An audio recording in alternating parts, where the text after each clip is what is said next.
श्रीमद् भागवत महापुराण। भगवान जी ने वृत्तासुर का पावन चरित्र सुनाया तो श्री परीक्षित जी के मन में प्रश्न उठा सुखदेव जी के सुनाने पर कि वृत्तासुर का जो राक्षसी स्वभाव, रजोगुणी तमोगुणी, उसकी भगवान में इतनी सुदृढ़ भक्ति ये तो बड़े बड़े परमहंसों की होती है। हम देखते हैं कि प्रायः सतोगुणी देवता होते हैं, बड़े बड़े पवित्र हृदय के ऋषि भी होते हैं, लेकिन भगवान की ऐसी भय की स्थिति में अनन्य प्रेममयी स्थिति तो सिद्ध पुरुष की होती है। बड़े बड़े देवता और ऋषि भी ऐसे अवसरों पर भगवान के चिंतन से चूक जाते हैं। सामने मृत्यु खड़ी है, उस समय भगवान का चिंतन। कुछ बिरले ही हैं जो ऐसी भक्ति प्राप्त करते हैं। प्रायः साधन करके मोक्ष प्राप्त करने वाले तो हजारों हो सकते हैं, लेकिन ऐसी भागवती की स्थिति महामुने करोड़ों सिद्धों में भी ऐसी स्थिति मिलना बड़ा कठिन है जो एकमात्र भगवान के परायण है। और वो स्थिति हमने देखी वृत्तासुर जी में। वृत्तासुर असुर स्वभाव वाले, भयंकर और भागवतिक सर्वश्रेष्ठ स्थिति, ऐसा कैसे हो गया? ये रजोगुणी तमोगुणी स्वभाव वाले दैत्य भाव को और इतनी ऊंची भागवती की स्थिति कैसे हो गई? प्रभु, इस विषय में हमें बड़ा संदेह है और आप जैसे परमहंस महापुरुष ही इसका निवारण कर सकते हैं। श्री सुखदेव जी ने कहा, परीक्षित तुम सावधान होकर सुनो, इनके पूर्व जन्म को नहीं जानते हो इसलिए ऐसा प्रश्न करते हो। यह प्रसंग मैंने भगवान श्री कृष्ण द्वैपायन व्यास देव जी के द्वारा सुना है। प्राचीन काल की बात है, सूरसेन देश में एक चक्रवर्ती सम्राट, अगर इस प्रसंग को बहुत ध्यान से सुनोगे तो काफी लाभ प्राप्त होगा। मोह का नाश करने वाला बहुत उत्तम प्रसंग है, अहंकार का दमन करने वाला बहुत उत्तम प्रसंग है, भगवत प्राप्ति के लिए बहुत उत्तम प्रसंग है। प्राचीन काल की बात है, सूरसेन देश में चक्रवर्ती सम्राट महाराज चित्रकेतु राज्य करते थे। वो इतने धर्मात्मा थे कि बिना जोते बोए पृथ्वी अपने आप अन्न देती थी, अपने आप रस देती थी, अपने आप फल देती थी। गेहूं बोने की जरूरत नहीं, अपने आप जैसे जंगली फल फूल होते हैं ऐसे सब अन्न रस फल फूल होते थे। धर्मात्मा राजा की ऐसी राज्यवृत्ति में स्वयं पृथ्वी सब फल फूल अन्न रस देती थी बिना जोते बोए। और उनके 1 करोड़ रानियां थी। संतान नहीं हो रही थी तो रानियां बढ़ाते चले जा रहे थे। और किसी में भी ऐसी सामर्थ्य नहीं कि संतान उत्पन्न कर दे। इसका आध्यात्मिक भाव समझ लीजिए। चित्त ही चित्रकेतु है और उसकी करोड़ों वृत्तियां ही रानियां हैं और उसका फल भगवान की प्राप्ति है। अगर वृत्ति भगवान में नहीं लगी तो व्यर्थ ही है। ये करोड़ों वृत्तियां ही रानियां हैं। चित्रकेतु अर्थात चित्त ही, चित्त की वृत्तियां करोड़ों होती हैं, चित्त एक और चित्त की वृत्तियां करोड़ों, और उसका फल भगवान वासुदेव की प्राप्ति हो जाना, वही संतान की उत्पत्ति है। किसी में भी फल उत्पन्न करने की, संतान उत्पन्न करने की योग्यता नहीं रही। रानियां बढ़ती गई 1 करोड़, कोई संतान नहीं, कोई गर्भ धारण करने की सामर्थ्य नहीं रख रही थी। चित्रकेतु के पास किसी बात की कमी नहीं थी। सुंदरता, उदारता, युवावस्था, कुलीनता, विद्या, ऐश्वर्य, संपत्ति सब कुछ था, पर संतान नहीं। 1 करोड़ रानियां सब बांझ। बड़ी चिंता उनको हुई। सारी पृथ्वी के एक छत्र सम्राट, 1 करोड़ सुंदर रानियां, समस्त वैभव, पर एक भी संतान नहीं। अब उनके हृदय में बहुत जलन, बहुत ताप कि मेरा जीवन व्यर्थ है। जो गृहस्थ है और उसके पुत्र संतान नहीं होती, उसको पुत नाम का नरक प्राप्त होता है। अगर भगवान को अपना मानकर भजन कर ले तो हर ऋण से मुक्त होकर परम पद को प्राप्त हो जाता है। कल एक विदेश से आए हुए भगत थे, शायद ऑस्ट्रेलिया या कहां से बोल रहे थे। कहे थे हम 2-4 साल से प्रवचन सुने, बड़े अच्छे साधक थे, तो उनका हम भगवान का भजन न करें। मेहनत से कमाते हैं, कभी कोई पाप कर्म नहीं करते, किसी से कोई मतलब नहीं है, अपने परिवार का पोषण करते हैं। जरूरी भगवान का भजन करना, फिर क्या हमें मोक्ष नहीं प्राप्त होगा? हम कहा नहीं, दुर्गति प्राप्त होगी। क्यों? हम कोई पाप कर्म करते हैं? नहीं। पर मालिक की संपत्ति को मुनीम हड़प ले तो सबसे पहले बुद्धि खराब हो गई। भगवान की वस्तु को तुम अपना मान रहे हो और भगवान का स्मरण नहीं कर रहे हो, भगवान को समर्पित नहीं कर रहे हो, अपराध है। नाथ सकल संपदा तुम्हारी, मैं सेवक समेत सुतनारी, और राधा राधा राधा, और सारे कर्म भगवान को समर्पित। अब मोक्ष हो जाएगा, अब कल्याण हो जाएगा। बोले नियत खराब ना हो तो? नियत तो पहले ही खराब कर दी। मालिक की संपत्ति को अपनी मान करके भोग रहे हो, नियत तो पहले ही खराब कर दी। यही बिना अध्यात्म के सूक्ष्मता को समझे जीव, ऐसा क्या भजन की जरूरत है? हम अपने परिवार, तुम्हारा परिवार है, तुमने पैदा किया है। 1 करोड़ रानियां एक भी पुत्र नहीं पैदा कर पा रहे। भगवान ने तुम्हें दिया, स्त्री दिया, पुत्र दिया, घर दिया, मकान दिया, दुनिया की सब संपत्ति तुम्हें जो दी, तो तदीयम वस्तु गोविंदम तुभ्यमेव समर्पये, उससे भगवान की आराधना करो, भगवान का स्मरण करो। अगर ये नहीं करते हो, नर्तन कर फल विषय न भाई, भजिए राम सब काम भियाई, तो तुम्हारी नीयत खराब है, तुम्हें दंड मिलेगा।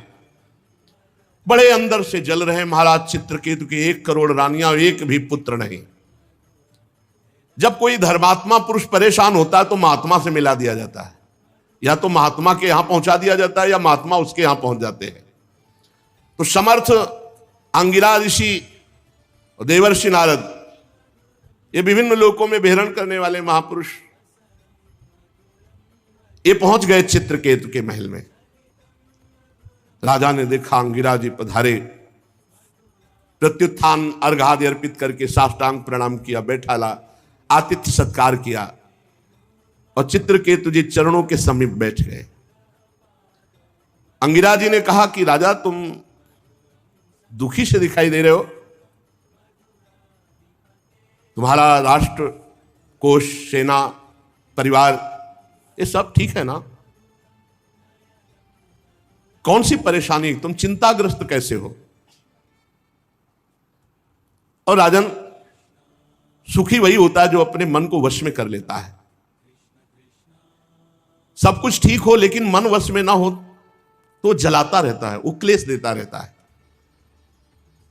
बड़े बड़े लोकपाल भले अधीन हो जाएं, लेकिन अगर मन अधीन नहीं हुआ तो वो असंतुष्ट जलता रहेगा। तुम संतुष्ट नहीं हो, क्या बात है? क्योंकि असंतुष्टता का कारण कामना होती है। तुम्हारे मुख पर चिंता स्पष्ट झलक रही है, असंतोष झलक रहा है, स्वयं तुम ही उसके कारण हो। क्या कामना कर बैठे हो? महाराज अंगिरा ऋषि तो त्रिकालज्ञ थे, पर उनके मुख से कहलाना चाहते थे। सम्राट चित्रकेतु ने कहा, भगवान, जिन योगियों की तपस्या, ज्ञान, धारणा, ध्यान, समाधि के द्वारा सारे पाप नष्ट हो चुके हैं, जिनका जीवत्व तो नष्ट हो चुका है, वो त्रिकालज्ञ होते हैं। उनको अंतर और बाहर दोनों बातें पता होती है, और वो बातें आपको पता है। मैं जानता हूं आप त्रिकालज्ञ महापुरुष हैं।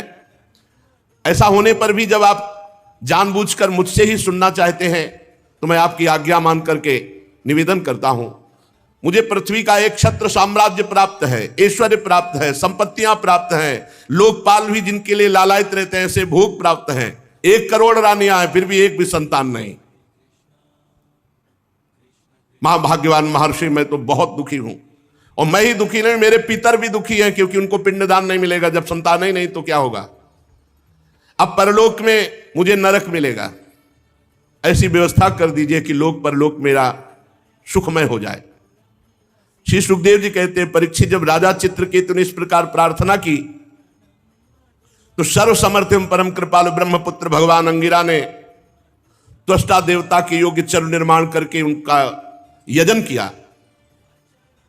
और चित्रकेतु की सबसे बड़ी रानी, जो सद्गुणवती और महान स्वभाव वाली, कृतद्युति उनका नाम था। महर्षि अंगिरा ने मंत्रों के द्वारा यजन किया हुआ चरु उन्हीं को केवल दिया, कृतद्युति को। राजा चित्रकेतु से कहा, तुम्हारी पत्नी के गर्भ से एक पुत्र होगा जो तुम्हें हर्ष और शोक दोनों प्रदान करेगा। और ऐसा कहकर अंतर्ध्यान हो गए। चित्रकेतु को एक बात केवल सुनाई दी, तुम्हारे पुत्र होगा। आगे की बात नहीं सुनाई दी, जो हर्ष और सुख प्रदान करने वाला होगा। महारानी कृतद्युति प्रसाद को जो मंत्र से अभिषिक्त था पाया और गर्भ धारण किया। अब तो रोज चित्रकेतु के हृदय में अपार आनंद और सीधे राजकाज करके कृतद्युति के ही महल में जाना। कृतद्युति का गर्भ शुक्ल पक्ष के चंद्रमा के समान दिनों दिन क्रमशः बढ़ने लगा। समय आने पर महारानी कृतद्युति के गर्भ से एक सुंदर पुत्र हुआ। जिस दिन से गर्भ रहा उस दिन से गर्भ जब आज प्रकट हुआ, महाराज रोज वहीं जाते और ये बात शेष रानियों के हृदय में आग पैदा कर दी कि आने की तो बात क्या, देखते भी नहीं महाराज, बस जब देखो कृतद्युति के महल में। अब जब पुत्र हुआ तो महाराज ने राजकाज में भी जाना कम कर दिया, बस इतने आनंदित पुत्र के लाड़ प्यार में खूब लुटाया। हर्ष, सम्राट थे, कोई कमी तो थी नहीं। वस्त्राभूषणों से सुसज्जित होकर ब्राह्मणों से स्वस्ति वाचन कराया, पुत्र का जात कर्म संस्कार करवाया और ब्रह्म ऋषियों को, ब्राह्मणों को सोना चांदी वस्त्र आभूषण, गांव के गांव और घोड़े हाथी 6 अर्बुद गौओं का दान किया। 6 अर्बुद। राजा चित्रकेतु पुत्र के लिए धान, सब कुछ जो जो मांगा सब कुछ ब्रह्म ऋषियों को, मांगने वालों को। जैसे मेघ वर्षा करता है ऐसे धन की वर्षा की चित्रकेतु जी ने, क्योंकि बड़ी कठिनाई और कामनाओं के बाद पुत्र की प्राप्ति हुई। महारानी कृतद्युति बहुत गर्व में, क्योंकि पुत्र हुआ तो उनका सबसे बड़ा सम्मान। 1 करोड़ रानियां थी, अन्य रानियों के हृदय में बहुत ही सवतिया डाह, ये बहुत जलन वाला होता है। एकत्रित होने लगी, वो कहे बहन तुम्हारे यहां आए महाराज? बोले नहीं हमारे यहां। बोले देख रही हो रोज कृतद्युति के पास जाते हैं, हम देख रहे हैं कि महाराज कृतद्युति को प्यार कर रहे हैं क्योंकि उनके पुत्र हुआ, हम सब बांझ हैं इसलिए हमारा तिरस्कार कर रहे हैं। एक तो वैसे ही हम जल रही थी कि हमारे गर्भ नहीं रहा, उनके गर्भ हुआ, और दूसरे महाराज भी प्यार नहीं कर रहे। इतनी डाह पैदा हुई कि आपस में कहने लगी कि हम तो अभागिनी हैं ही, पर इनको भी सौभाग्यशालिनी रहने नहीं देंगी।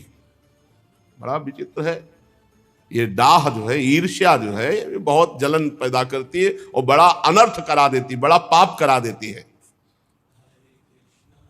देखो ना, अब तो महाराज मुझे पत्नी भी मानने के लिए स्वीकार नहीं कर, सीधे बस कृतद्युति के महल में। सचमुच हम सब धिक्कार के योग्य हो गई। देखो हम तो दासियों के समान भी नहीं रही, हम लोग बड़ी अभागिनी हैं।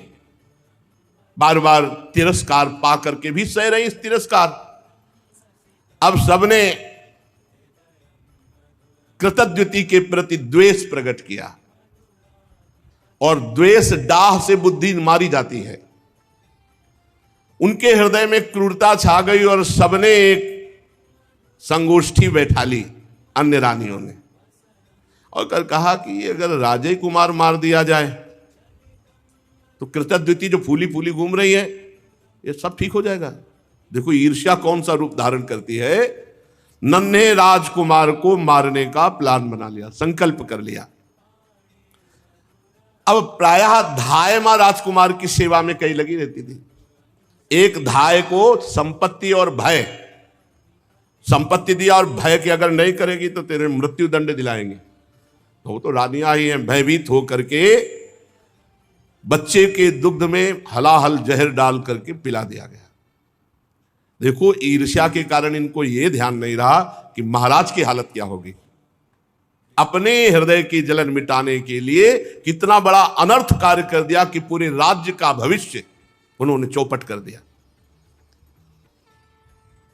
अब जब बच्चा सो रहा है तो नजदीक जाकर कृतद्युति लौट आती, हाल तो बहुत आनंद से सो रहा है, इधर उधर डोलती, लेकिन बहुत समय हो गया। अब धाय से कहा उठाकर ला बालक को, जो आ गया। धाय उस बालक को देखकर चीख पड़ी, क्योंकि अलग अलग धाय होती थी, पूरा नीला शरीर पड़ चुका था। हाय हाय चिल्लाने लगी और मूर्छित सी हो गई। धाय की दशा देखकर रानी दौड़ करके गई और देखा पूरा शरीर नीला, क्योंकि इतना जोर का जहर दिया गया था कि बचने की संभावना ना हो। आंखें उलट गई थी, पूरा शरीर, मुख से फेन निकल रहा था, प्राण निकल चुके थे, मृत शरीर। देखते ही वो तो मां थी, शोक से मूर्छित होकर गिर गई। शरीर अस्त व्यस्त, फिर होश आवे, फिर मूर्छित। रनिवास की सब रानियां एकत्रित हो गई। वो हत्यारिनी भी वो कृतद्युति से ज्यादा नाटक कर रही थी रोने और बेहोश होने का, जिन्होंने जहर दिलाया था। कोई जान ही ना पावे कि ये सूचना राजा को। अब सोचो राजा की हालत क्या हुई होगी, जो इतनी मनौती के बाद एक पुत्र हुआ था। महाराज तो ये बात सुनते ही कि राजकुमार की मृत्यु हो गई, धड़ाम से गिर गए। मंत्री आज उनको पकड़ करके धीरे धीरे ला रहे, बाल खुले हुए, वस्त्रों। वो तो वही जानते हैं जिनके हृदय में कभी ऐसी पीड़ा हुई हो। लंबी लंबी सांस लेते हैं, आंसुओं की धारा कपोल को भिगो रही और कुछ बोल नहीं पा रहे, बस फिर मूर्छित हो जाते। फिर मंत्रीगण उठाकर उनको महल तक लाए। पति प्राणा रानी कृतद्युति अपने पति की दशा और अपने बच्चे की दशा देखकर विलाप कर रही। महारानी की भी स्थिति, महाराज की स्थिति, पूरा नगर व्याकुल, पूरा महल हाहाकार। अरे विधाता, तू कितना निर्दयी है, कृतद्युति जी कहती है। तू अपनी सृष्टि के प्रतिकूल चेष्टा करता है। बड़े आश्चर्य की बात है, हम बूढ़े तो जिंदा बैठे, हमारा बच्चा पधार गया। क्या बिगाड़ा था तुम्हारा इस बच्चे ने, या क्या बिगाड़ा था हमने? वास्तव में अपने पापों का कर्म भोगना पड़ता है। प्राणियों के जन्म मरण का कोई और दोषी नहीं, अपने ही कर्म होते हैं, अपना ही प्रारब्ध होता है। अगर अपना ही प्रारब्ध सब कुछ है तो विधाता तो किस बात का विधाता? हमें लगता है कि तूने कभी किसी से संबंध नहीं जोड़ा, स्नेह नहीं किया, प्रेम नहीं किया, इसीलिए तू इतना निठुर है। इस बच्चे को मार करके तेरे को क्या मिला? फिर दौड़ करके पुत्र को छाती से लगाती, बेटा तुम मुझे अनाथ और दीन करके क्यों चले गए? आंख खोलो तो सही। ऐसे जैसे मोह आविष्ट जन, ऐसे विलाप। राजकुमार उठो उठो, देखो तुम्हारे पिता कितने व्याकुल हो रहे, देखो हमने कितना सुंदर भोजन बना रखा, ऐसे विलाप कर रहे हैं। प्यारे लाल, अगर तुम्हारी मुखारविंद की मुस्कुराहट देखने को नहीं मिली तो मेरे प्राण निकल जाएंगे। श्री सुखदेव जी कहते, परीक्षित, चित्रकेतु और रानी कृतद्युति अपने मरे हुए पुत्र को बार बार छाती से लगा के ऐसे फूट फूट कर रो रहे हैं, विलाप कर रहे हैं। सारा नगर शोक में डूब गया कि अरे भविष्य में होने वाले राजकुमार राजा होते और उनको विष दे दिया गया, ऐसा। अब कोई वहां समझाने वाला तो है नहीं। फिर वही दोनों महापुरुष आ गए, महर्षि अंगिरा और देव ऋषि नारद जी। इसी अशोक जब कोलाहल मचा हुआ है महान दुख का। राजा चित्रकेतु तो मृत प्राय होकर पुत्र के पैरों के पास पड़े हैं। अंगिरा और देवर्षि नारद जी गए और कहा, राजेंद्र उठो उठो। वो महाराज के देखा जिन्होंने पुत्र दिया था वही महाराज आए, चरणों महाराज महाराज। तो उन्होंने कहा, राजन सावधान सावधान, तुम जिसके लिए इतना शोक कर रहे हो वो बालक पहले तुम्हारे पूर्व के जन्म में कौन था जानते हो? तुम उसके कौन थे जानते हो? अगले जन्म में वो तुम्हारा क्या बनेगा, तुम उसके कौन बनोगे जानते हो? अरे राजन, जैसे हवा के प्रवाह से बालू कण मिल जाते हैं फिर अलग हो जाते हैं, ऐसे ये ना यहाँ कोई किसी की पत्नी, ना यहाँ कोई किसी का पुत्र है, कर्मानुसार कुछ समय के लिए आया फिर चला जाएगा। जैसे कुछ बीजों से दूसरे बीज उत्पन्न होते हैं और नष्ट हो जाते हैं, ऐसे भगवान की माया की प्रेरणा से कुछ उत्पन्न होते हैं, कुछ नष्ट होते रहते हैं। ये चक्र चलता रहता है। सत्य वस्तु परमात्मा है। सत्य वस्तु ये पुत्र पत्नी, ये व्यवहार नहीं है, इनमें विराजमान परमात्मा है। भगवान सबके अधिपति हैं। जन्म मृत्यु आदि विकार शरीर के होना है, निश्चित होना है, सबके होंगे, हम तुम भी जाएंगे। और उस परमात्मा का कभी नाश नहीं होता, अविनाशी का। राजन, जैसे बच्चे घर घरौंदे बनाते हैं, खेल खिलौने बनाते हैं, खेलते हैं, बिगाड़ देते हैं, ऐसे ये संसार का खेल है। वो भगवान इसको अपने आप में रचता है, अपने आप से खेलता है, अपने आप का विनाश करता है। तुम क्यों इतना विकल हो रहे हो? पिता की देह द्वारा माता की देह से पुत्र की देह की उत्पत्ति होती है। पिता, माता और पुत्र, इन तीनों में परमात्मा विराजमान है, कोई नहीं जान पाता। बाहरी दृष्टि से अपने संबंधों को मान लेते हैं और जब समय आता है बिछुड़ते तो हाय हाय करते हैं। ये सब अविद्या कल्पित, माया कल्पित है। जब महर्षि अंगिरा और देवर्षि नारद जी चित्रकूट को समझा बुझा रहे थे तब उन्होंने मुख धोया और धैर्य धारण करके कहा कि ज्ञानवान महान, आप इस समय मेरी बुद्धि काम नहीं कर रही। आप अवधूत वेश में हम पर कृपा करने भगवान ही आए हैं। मैं जानता हूं भगवान के प्यारे ब्रह्मवेत्ता जब हम जैसे कोई धर्मात्मा दुखी होते तो अपने आप आकर कृपा करते हैं।